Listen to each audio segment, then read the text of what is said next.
Hi, this is Dr. Mayura, and I want to answer a question which is, do antibiotics work to treat COVID-19? So we've been seeing that a lot of people have been prescribing a lot of antibiotics like azithromycin and doxycycline and other drugs as well like ivermectin and HCQS, but do these really work? So the latest data is from the top doctors that these drugs don't work in COVID-19, and in your first week the only drugs that you should take are paracetamol around the clock, that's 3 times a day every 6 hours, to prevent your fever spikes, and multivitamins like vitamin C and zinc. So the other drugs have very low evidence, and they're not recommended in today's treatment, although they are being prescribed. So ivermectin, doxycycline, clindamycin, azithromycin, all these other drugs that are being used have no evidence to have worked to treat COVID-19 because it is a viral illness after all. And the other drug that does show evidence to work is inhaled steroids, inhaled budesonide, which you can do on your recommendation of your doctor if your symptoms don't go away in the first 5 days and you're still having a dry cough and fever. So that is shown to help with preventing worsening of COVID-19. And if you are an asthmatic who's already taking an inhaled steroid, you continue the inhaled steroid, you do not stop, and you might need more frequency or an increased dose. And another thing is the therapy that is seen to work is steroids. So only when you have low oxygen levels. So do not take steroids in the first week when you do not require oxygen, because that is detrimental and it causes more mortality.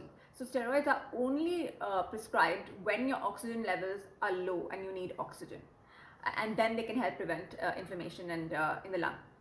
So that's another treatment. Now, does plasma work?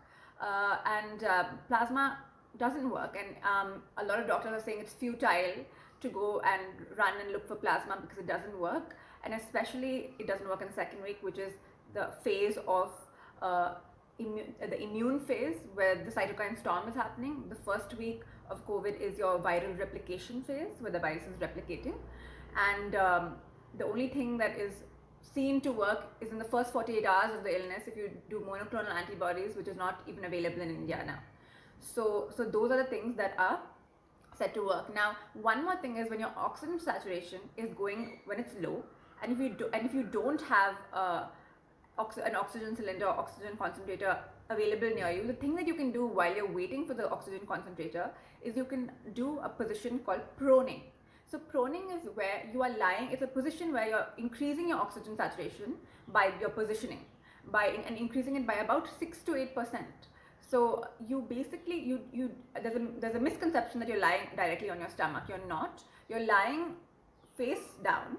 You have to put one pillow underneath your neck on your upper chest and 3 pillows underneath your abdomen, near your hip bone and your lower stomach. So your stomach should not be touching the bed, and the stomach should have the ability to expand and contract, and that is the diaphragm should be able to expand and contract easily.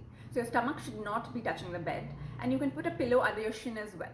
So this should be done for about 1 to 2 hours on the front, 1 to 2 hours left lateral, 1 to 2 hours right lateral, then 1 to 2 hours sitting up, and 1 to 2 hours on the back, and then again 1 to 2. So it's a cycle, and you can do it up to 16 hours. So this position increases oxygen saturation by 6 to 8%. Sorry.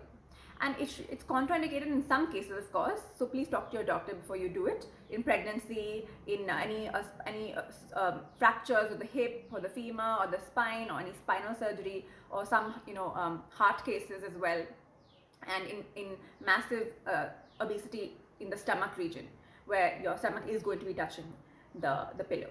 So I hope this helps.